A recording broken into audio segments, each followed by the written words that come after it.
Welcome back to Charged Alpha. I'm Hudson Thomas, joined as always by my co-host Lana Chen. In this segment, we're zooming out from the quarterly noise for a full company chapter. That's right, Hudson. Before we dig into the latest earnings, let's make sure we actually understand this business, what it does, how it makes money, and what makes it competitively distinct. ARES Management is the world's largest alternative credit manager, a Los Angeles-based asset management firm operating across credit, private equity, real assets, and secondary investment strategies. Founded in 1997 by Anthony Ressler and colleagues with roots at Drexel Burnham Lambert and Apollo, ARES IPO'd in 2014 and has since grown into one of the most powerful forces in private capital markets globally.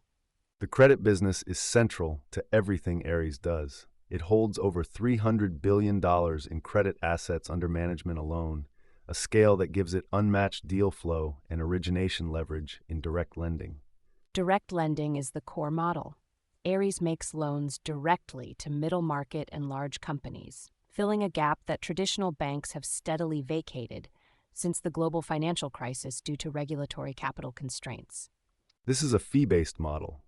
ARES earns management fees on assets under management, typically around 1%, plus performance-based fees when returns clear hurdles. The result is highly recurring, capital-light revenue streams. Fee-related earnings, or FRE, is the key financial metric for ARES. It measures the profitability of base management fees and is the most stable, predictable component of the earnings stream, growing as AUM grows. AUM has grown at roughly 25% annually, compounding from around $100 billion at IPO to well over $400 billion today, a pace driven by fundraising, deployment, and new strategy launches. The institutional LP base is a structural moat. ARES has built long-term relationships with pension funds, insurance companies, sovereign wealth funds, and endowments, capital providers that are sticky and grow their allocations over time. That first-mover advantage in direct lending is significant. ARES helped build the asset class itself, establishing track records, borrower relationships, and institutional credibility that newer entrants cannot shortcut or replicate quickly. In 2024, ARES acquired GCP International, further expanding its global credit origination capability, a recurring pattern of using acquisitions to deepen reach in underpenetrated credit markets around the world. Competitively, ARES sits alongside Blackstone, Apollo, and KKR in the top tier of alternative asset managers. ARES' differentiation is credit depth. The others are more diversified, while ARES holds the explicit leadership position in alternatives credit. Michael Arougetti has been CEO since 2018, having been a co-founder and credit leader since 1997.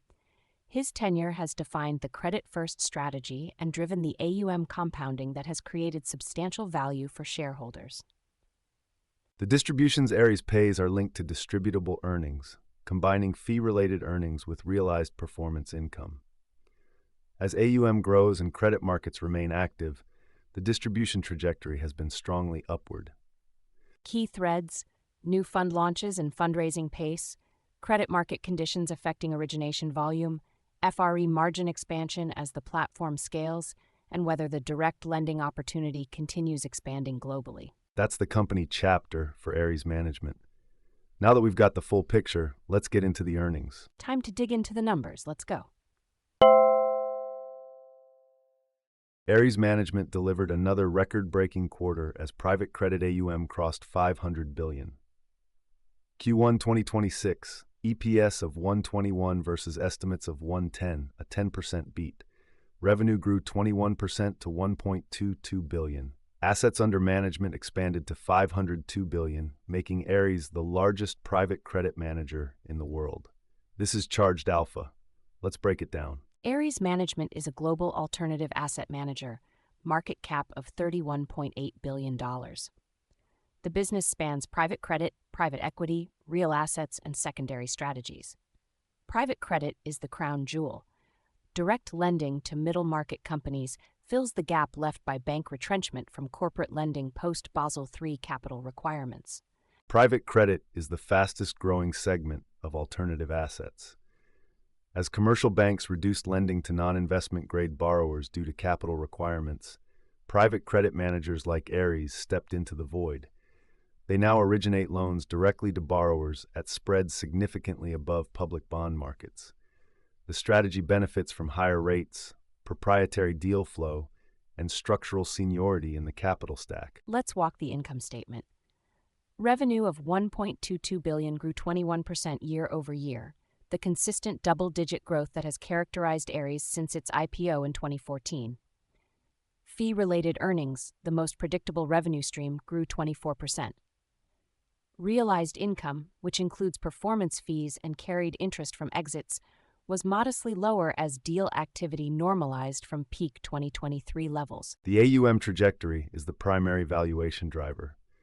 $502 billion in AUM at roughly 60 basis points of management fee rate implies approximately $3.1 billion in fee-related revenue annually, a highly recurring stream.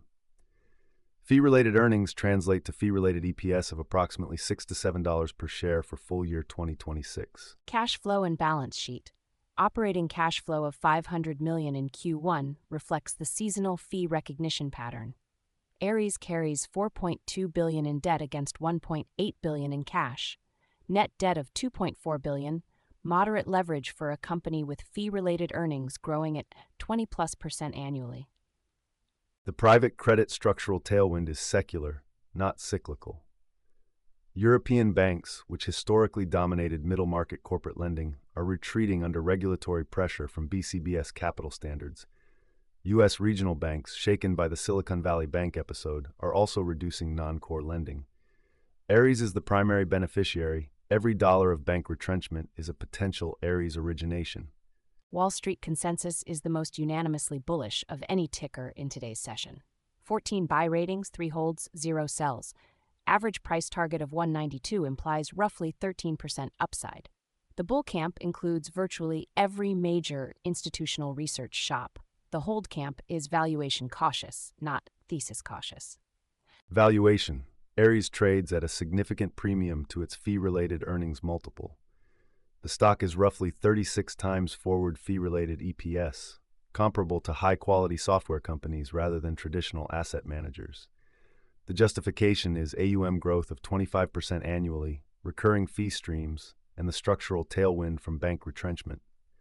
Bulls argue the premium is warranted by growth quality. Morgan Stanley raised its target to 220 post Q1, noting that the insurance channel, where ARES is growing a large platform to manage fixed income alternatives for insurance companies, is an undervalued growth driver. TD Cowen called ARES the best-positioned manager for the next decade of private credit expansion, particularly as retail access through the wealth channel accelerates. The 3 hold ratings are purely valuation-driven. At current prices, ARES trades at 2.7 times management fee AUM, a premium that assumes sustained 25% AUM growth for multiple years. Any slowdown in deployment or fundraising, which can happen when credit markets tighten, would compress the multiple meaningfully. Beta is 1.43. ARES moves more than the market and has material credit cycle sensitivity, even as it benefits structurally. Forward EPS of $5.28 for full year 2026 includes fee-related earnings but excludes lumpy performance fees. Including performance fee optionality, the upside scenario EPS is north of $6.50. The bull case rests on 3 pillars. First, private credit AUM reaching $502 billion means ARES is at a scale where it wins mandates purely on brand and track record. The ARES brand in private credit is the equivalent of Goldman Sachs in investment banking. There is no credible substitute in most institutional allocations. Second, insurance channel expansion. Insurance companies are structurally overallocated to public fixed income and are seeking higher-yielding alternatives.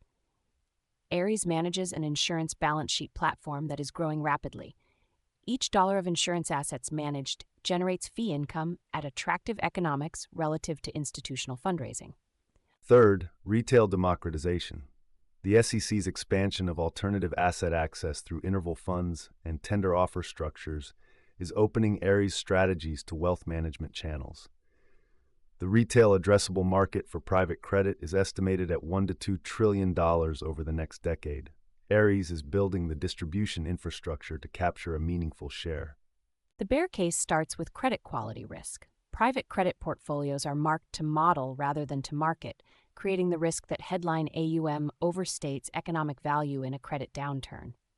If middle market default rates spike, which can happen in a recession, ARES portfolio marks would compress, reducing AUM and triggering performance fee reversals. Second, carried interest lumpiness. Performance fees are recognized upon realization events, exits, and refinancings. If exit markets remain closed due to elevated interest rates or equity market volatility, carried interest recognition delays can significantly reduce reported EPS even as fee-related earnings grow. Third, rising interest rate risk on borrowers. ARES private credit portfolios are predominantly floating rate, which benefits ARES when rates are high because borrower interest payments increase fee pools. But if rates stay high long enough that borrowers cannot refinance or service debt, default rates rise and loan values decline. The alternative asset manager peer group includes Apollo, APO, market cap over $100 billion, Blackstone, BX, $150 billion, KKR, $140 billion, and Carlyle, CG, $22 billion. Versus Blackstone, ARES is more focused on credit and has less real estate exposure, a differentiation that matters as office real estate stress continues. Versus Apollo, ARES has similar credit focus but less insurance balance sheet integration at this stage. Options activity was bullish. Put-call ratio of 0.62 reflects call dominance as investors positioned for continued AUM growth. Implied volatility on ARES is moderate, consistent with a high multiple growth stock with visible near-term revenue trajectory. Long-dated call spreads above 180 were the dominant institutional flow. Co-founders Michael Arougetti and Bennett Rosenthal maintained their equity stakes.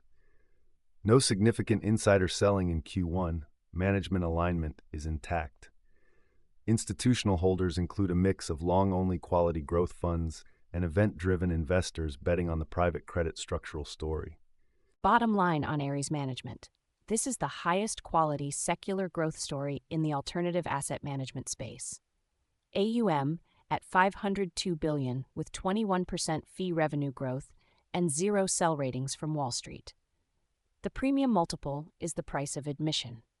For investors with a 3 to 5 year horizon who believe in the private credit structural thesis, ARES earns a core position. Financial data and charts sourced from Financial Modeling Prep. Charged alpha is for educational purposes only and does not constitute investment advice. Always consult a qualified financial advisor before making investment decisions. Ooh-wee-doo! That ticker tape starts dancing fast. A bull market thrill that's built to last. Dividends are ringing up the swing. Listen to that sweet ka-ching. It's a Wall Street swing. That fast-paced rhythm makes you sing. Yeah, the Wall Street